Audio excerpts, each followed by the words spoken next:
It's time for American Brain and Brawn, starring John Brenkus and Lacey Evans.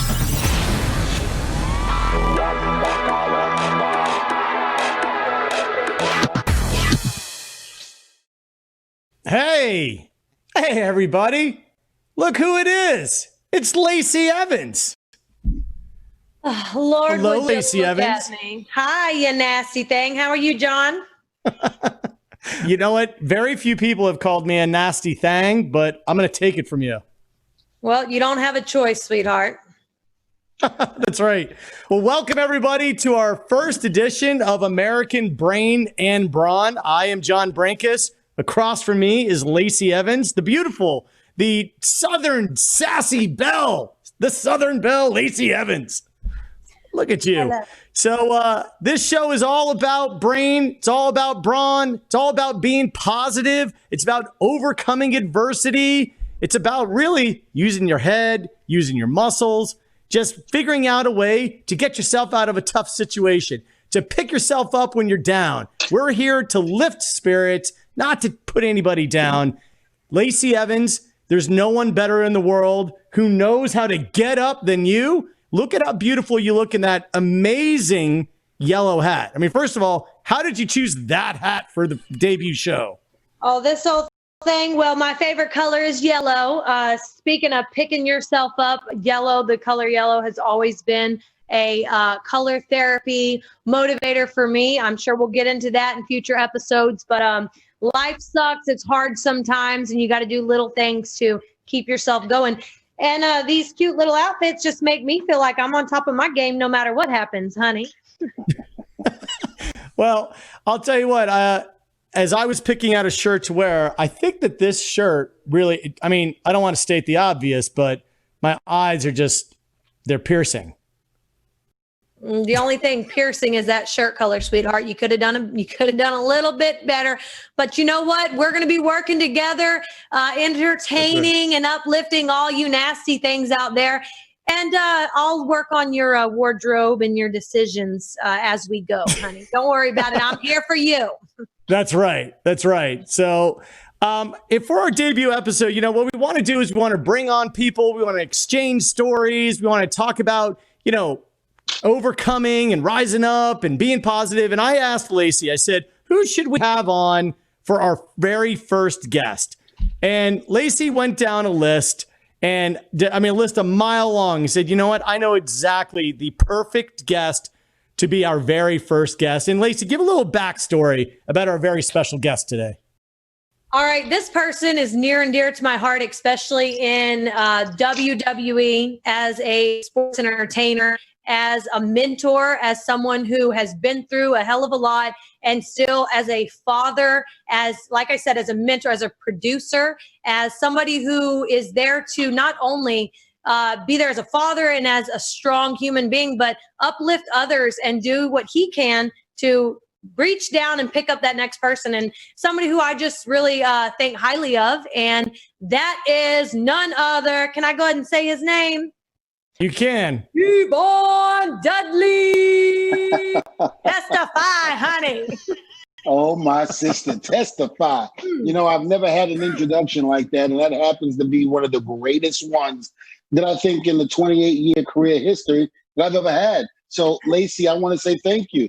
You are truly a true Southern belle and a Georgia peach. Oh, okay. I see. Tell me something I don't know, honey. That's pretty awesome. So, Devon, tell me this: where are you calling in from today? Well, I'm coming from home in my son's room. So if I happen to go to the left or to the right, which I'm trying not to, he's got posters of kittens up. So, so I had to use his room. Oh, forget it. My house is a madhouse. But I'm out of Florida, Melbourne, Florida. And, I've been here ever since the start of my career in WWE. Originally from Brooklyn, New York, born and raised, just down the block from the Barclays Center, where I've performed many a times, but now a producer for WWE. And now I'm producing shows at the Barclays Center.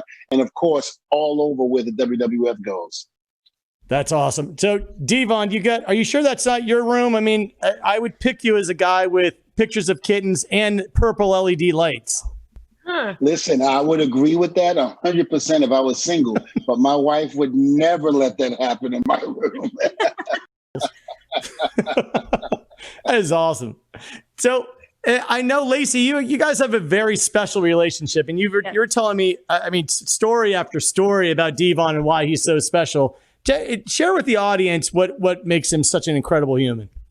I mean, coming into this business right off the jump without any past history, I wasn't a fan of WWE. I came in here, just to get into my childhood, a rough upbringing, and I really didn't know anything about anything. And right off the jump, he never judged that. You know what I mean? He did everything he could to ensure that. And because I showed my work ethic, he freaking, put his hand out and lifted me up and continues to do everything he can. And I see it across the board with everybody within WWE to uplift them. And no matter a bad match, a good match, a hard day, he can see when somebody's down or when a certain thing has gotten to him. And it's just more personal. I mean, he's a father figure, honestly, to me, because as a mother myself who has to leave their children, and, it's just somebody that I can look at and I know when he's having a bad day, but he continues to show up, not only do the best he can as a producer with WWE to put on these shows and these matches, but he takes time out, even as a father, even as a husband, leaving his family, going on the road and doing what he does to ensure that his peers, his younger freaking subordinates underneath him are okay. And I take that personal because being a Marine, we had a lot of higher ups, so chain of command, people that were in charge of us that made sure that they took their time out, no matter what they were going through, no matter the kids they were leaving behind, the spouses they were leaving behind, to look around and make sure everybody was okay. And Devon has always done that for me, even at airports at 3 a.m. in the morning, tired as hell, going on to the next show. You could tell it, hey, you want a coffee? Let's go. Let's rock. And he's always been that way. And I love him. I love him to death. Thank you. Thank you very much, Lacey.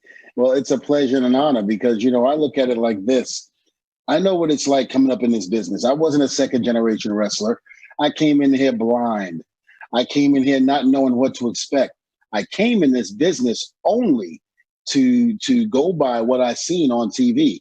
And if what people should know is that what you see on TV is really not the real world of pro wrestling. I mean, we put on a great show. We go out there and do what we do. And we make the fans, the younger fans, look at our business and go, man, I want to be a real fan of this business. But behind the scenes, I don't think a lot of people know how hard it is for what we have to go through to get to the level that we're at. And I think that's the most important thing. Once you get there, once you get to that level, you understand what you went through and what you had to do to get there.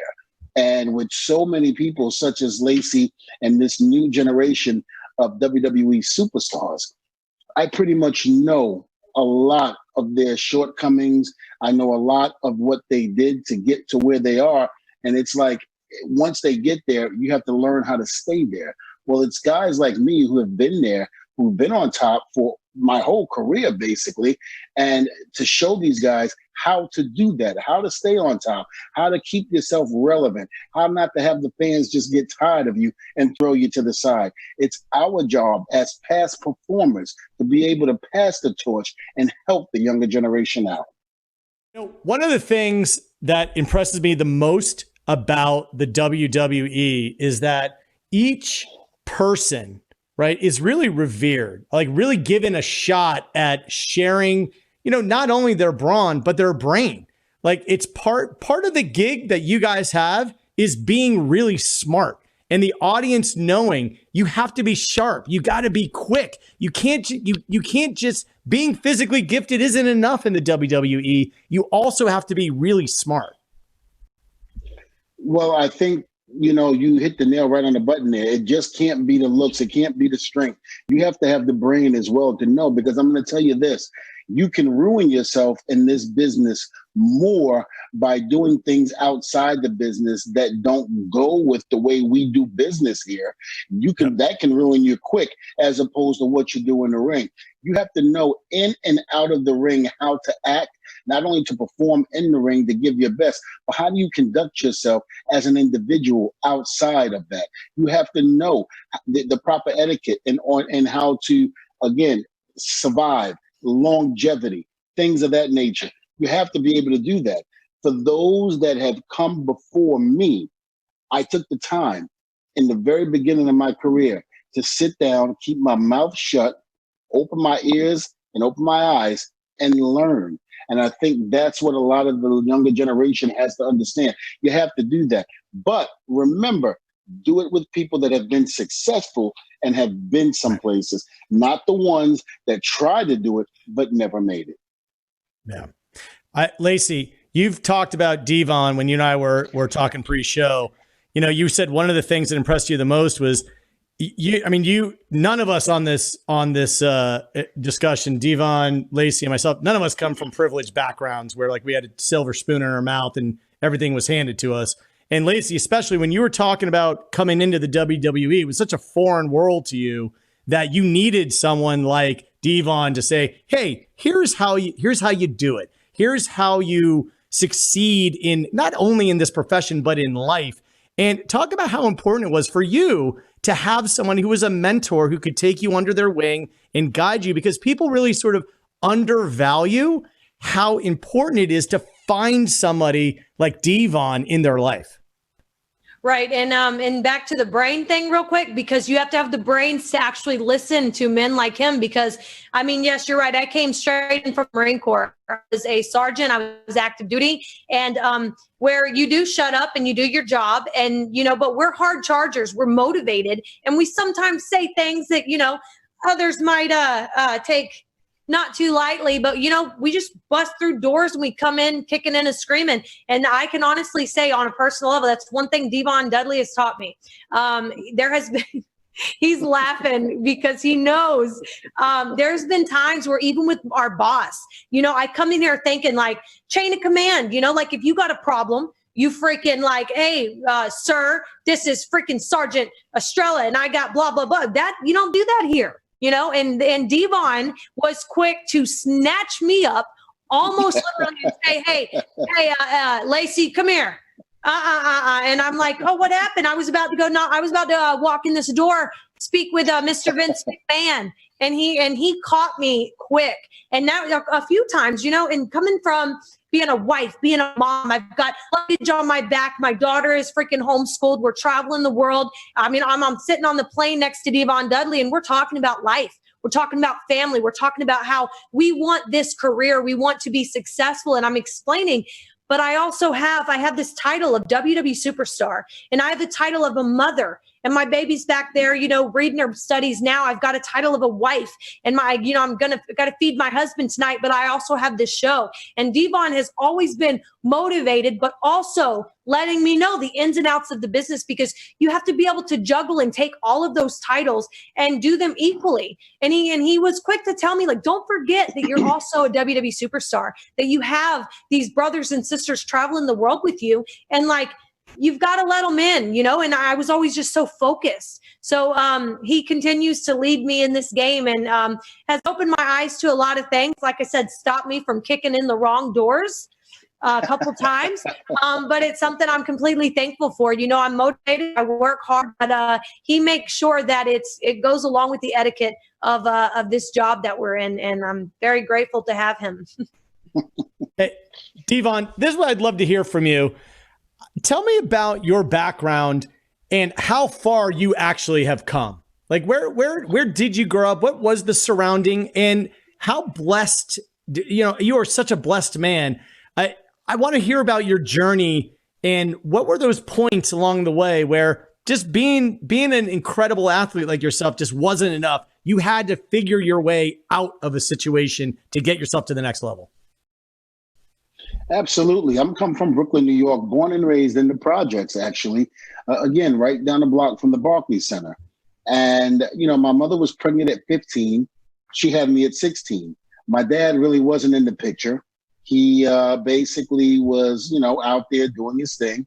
And my grandmother, who was the fist of the family, she was the one that put everything that made me who I am today. She's the woman that put that drive in me to go and do better. Growing up in the projects was very, very rough during that time.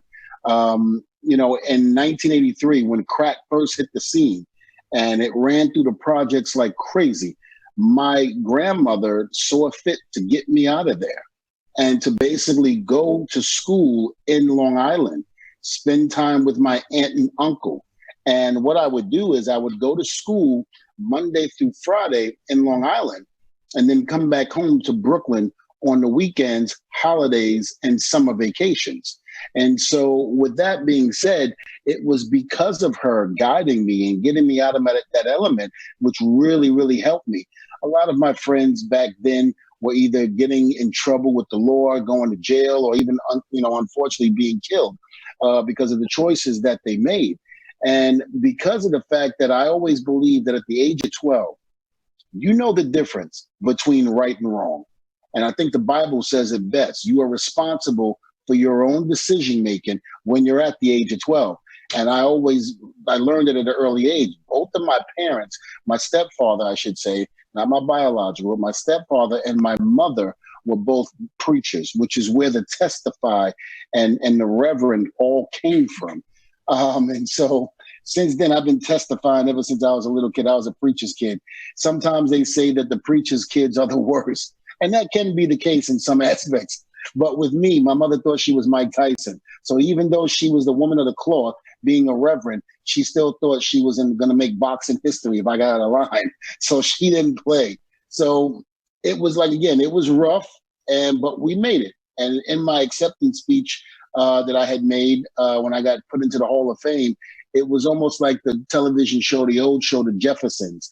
We came from nothing, but we came out of that and made something out of ourselves. It was very, very rough. And again, I can't stress how bad at sometimes it really was, but we made it through. I had a chance to play for Florida A&M at a 4-year scholarship, and I passed it up to do pro wrestling. You see, as good as I thought I was in football, I felt that there was always people better. And that, yes, I was on the high school level and I was making, rounds and making people wake up and take attention for me. But at the same token, I didn't have that drive. I didn't have that fury like I had for pro wrestling. And growing up in the projects, Hulk Hogan, was a man that I idolized and grew up watching.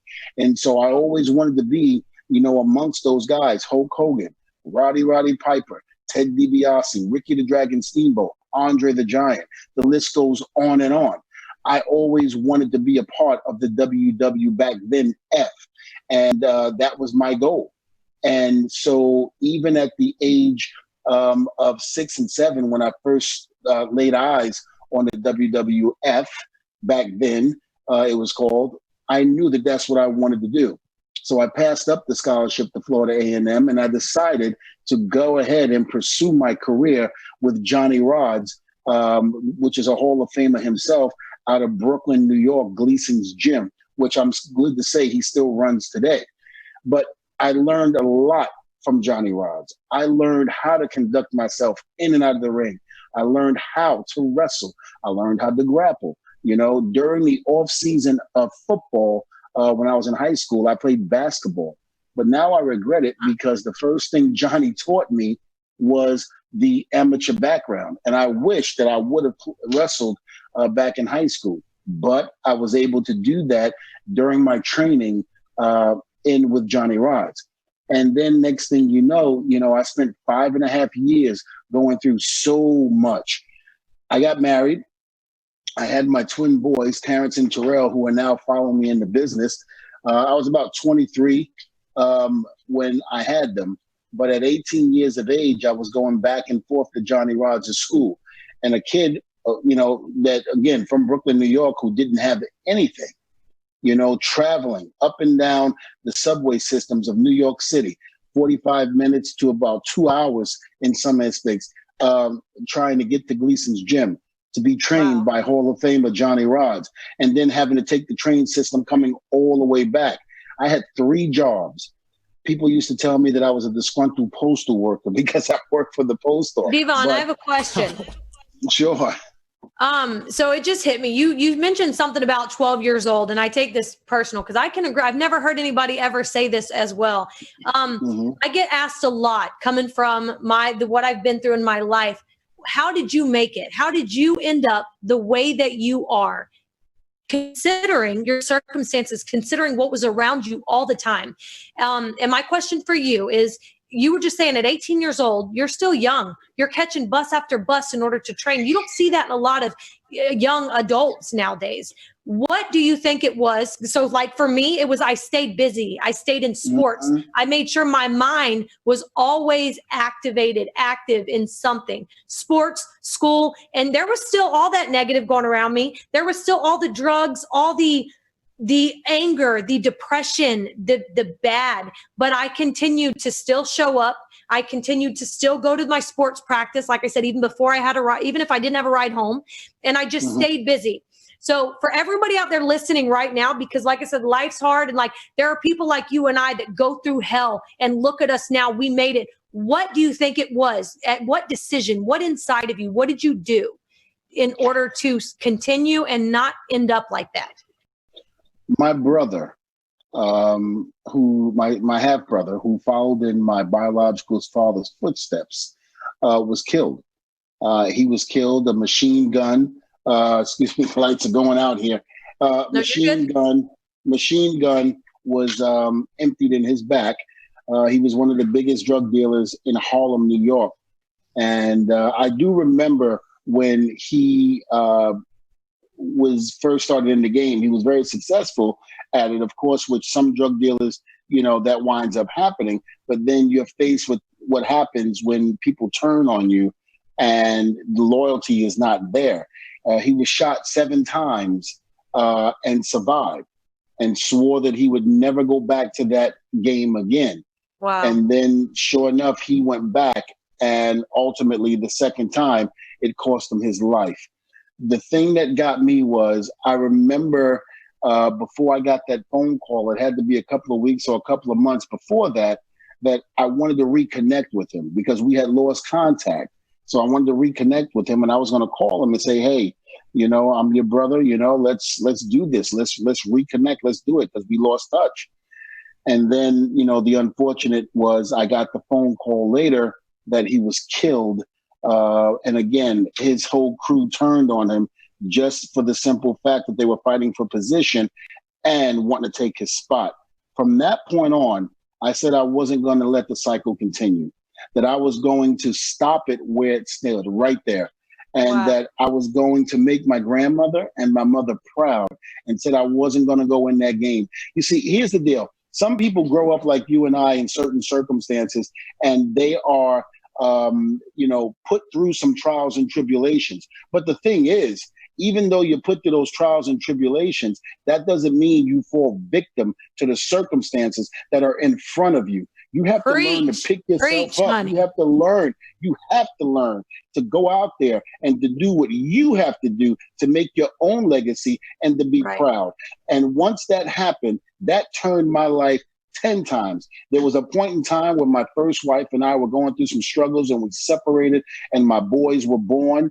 And I think about we had separated, and I think it was about the first month after the twins were born. And then we got back together like 3 months later.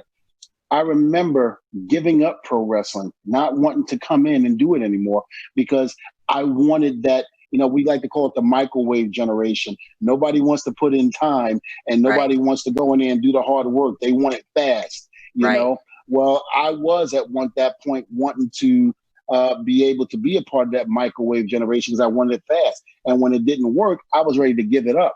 One day I held my sons in my hands, and as I'm rocking both of them because they were twins, they happened to look up at me with those eyes, and something melted in my body. Something just went, this is it. And when I looked at them, I told them, I said, boys, and as I'm rocking them in my arm, I said, boys, I am not going to, number one, be a statistic. Number two, I am not going to follow in the same footsteps as my biological father.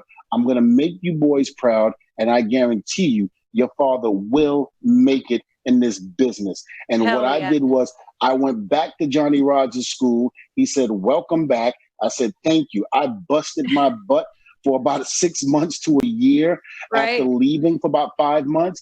And finally, he came back and said, what do you think about ECW? And I just said, well, those people are crazy. They use barbed wire bats and tables and things. Sign me up, honey. Yeah, but at that point, that was exactly what I said. Inside my head, I didn't want to say that out loud. But, for the most part, I said, sign me up. I said, I'll do it.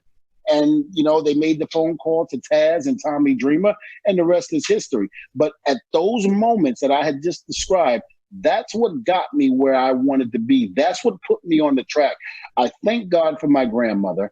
I thank God for my kids, because you, Lacey, without them being in your life, it's almost impossible for you to think that they would not have been there to help you get to where you need to be. They are the ones that are pushing you. They are the ones that you want to make sure that when they look at you in your eyes, that they are proud to say that you are their parent.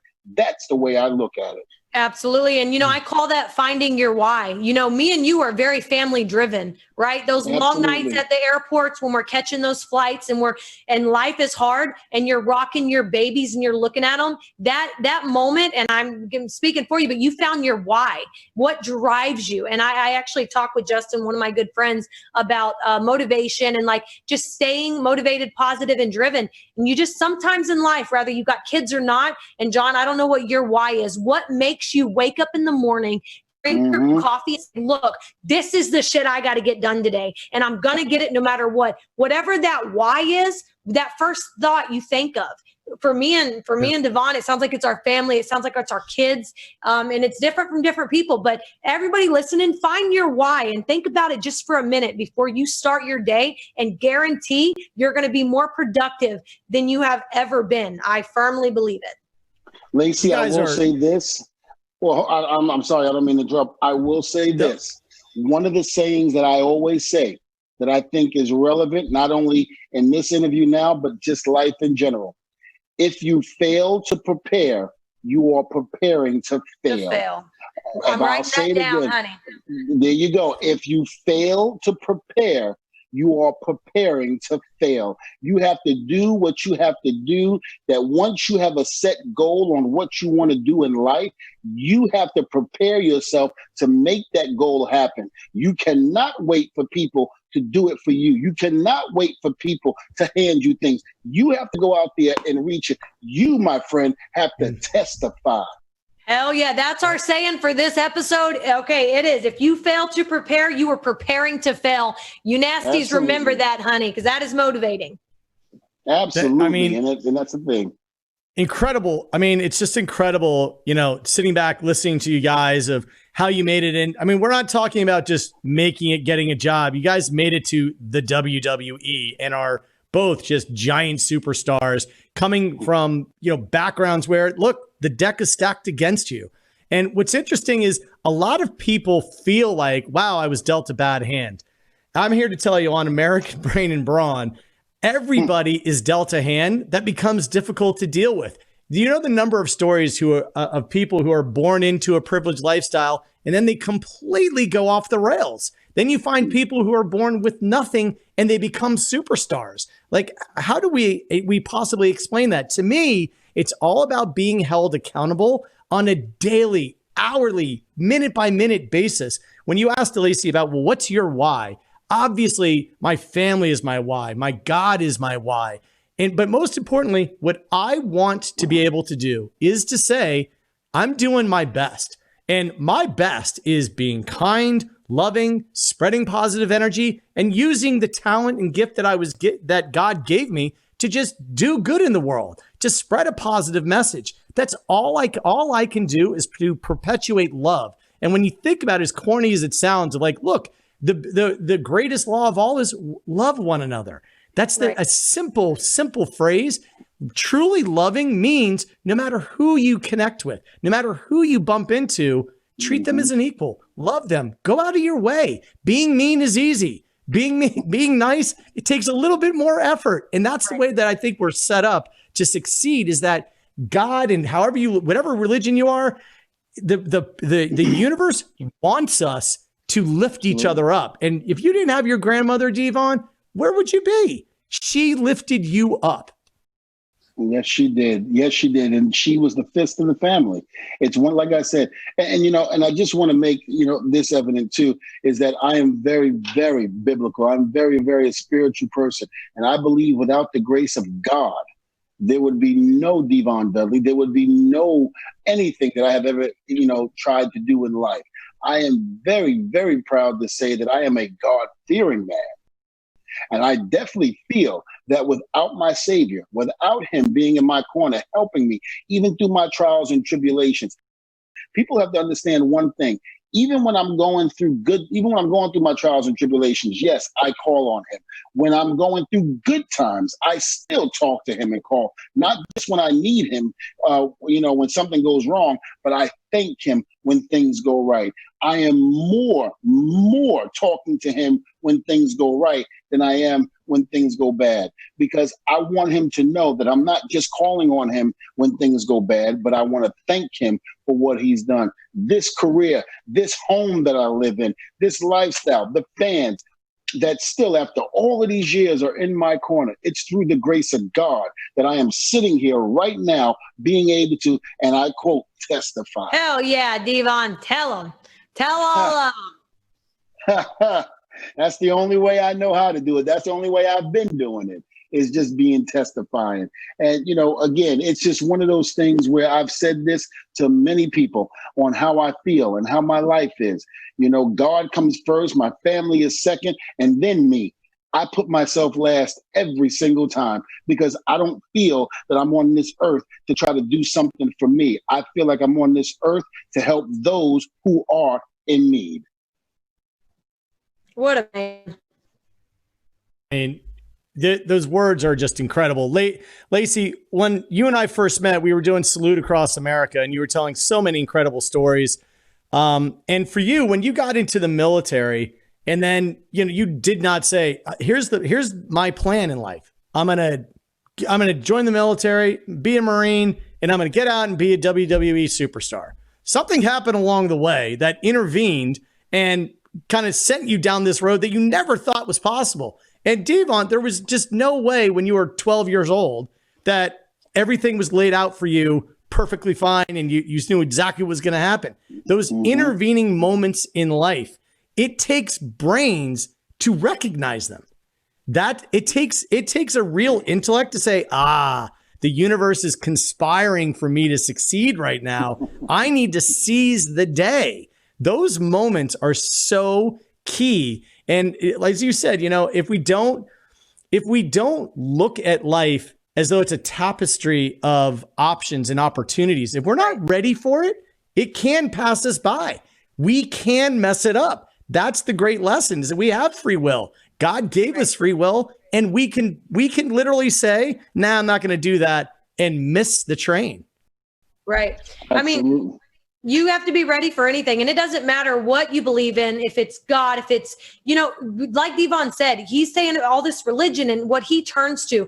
But also, you just have to be present. And he said multiple times, his family, what makes you tick? What is your why? And once you know that, once you know why you're motivated, then it's making sure to stay present. And when those opportunities come, you're more likely to be ready for them. I had no idea.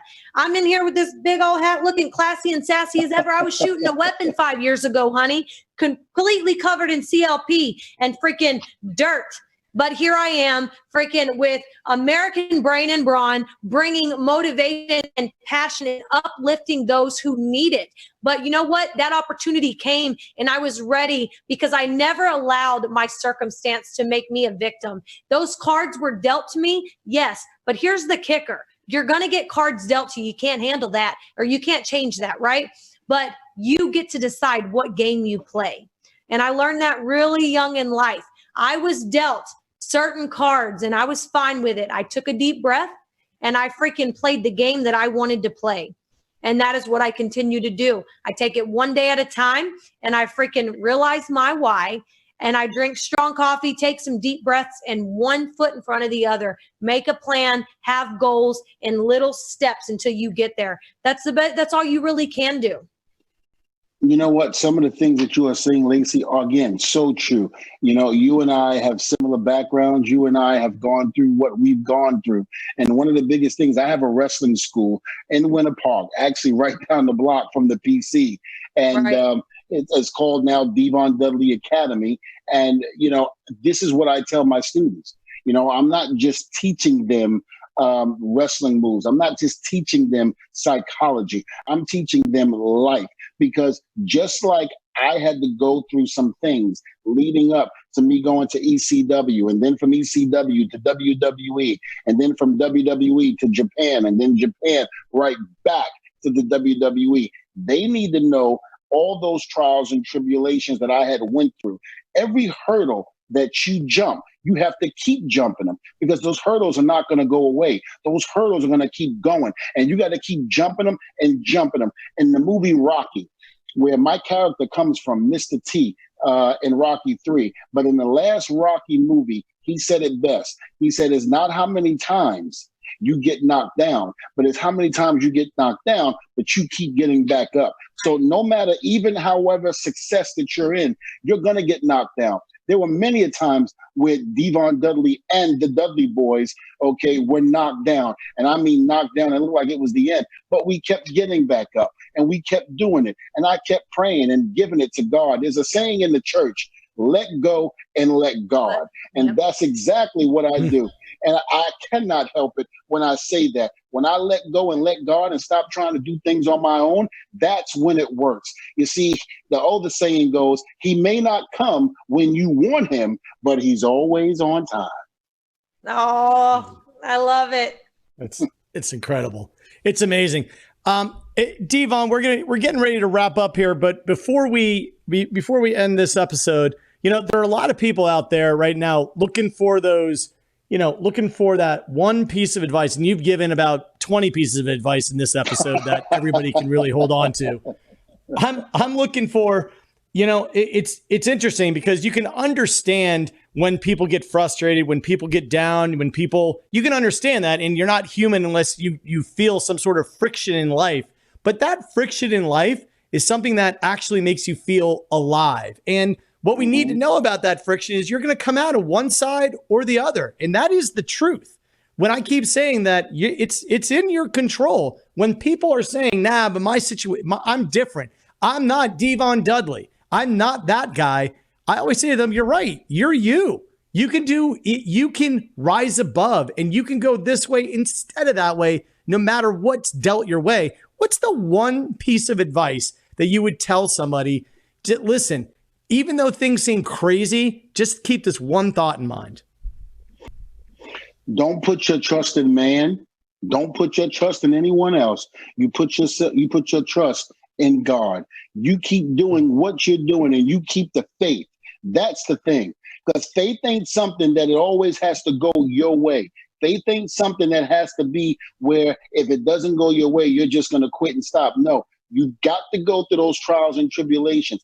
That's what faith is all about. Because when the storm comes, you have to know that there's going to be sunshine and there's going to be light at the end of that. And that's what's going to bring you through all the heartache, all the triumph, all the tribulations. That's what's going to do it for you. God is your answer. Whether you want to be in a biblical state or not, just understand that the storm is not going to last forever. You're going to have to go through those trials and tribulations, because that's what's going to make you the individual you are. Because once you get past that, once you move on, and now once you start to see that light, that's when the person that you become starts coming out and starts to shine. Unreal. Hell yeah. Lacey, when I said to you who should be our first guest, you were pretty darn passionate. What I for tell a good you, reason. been through some things. man.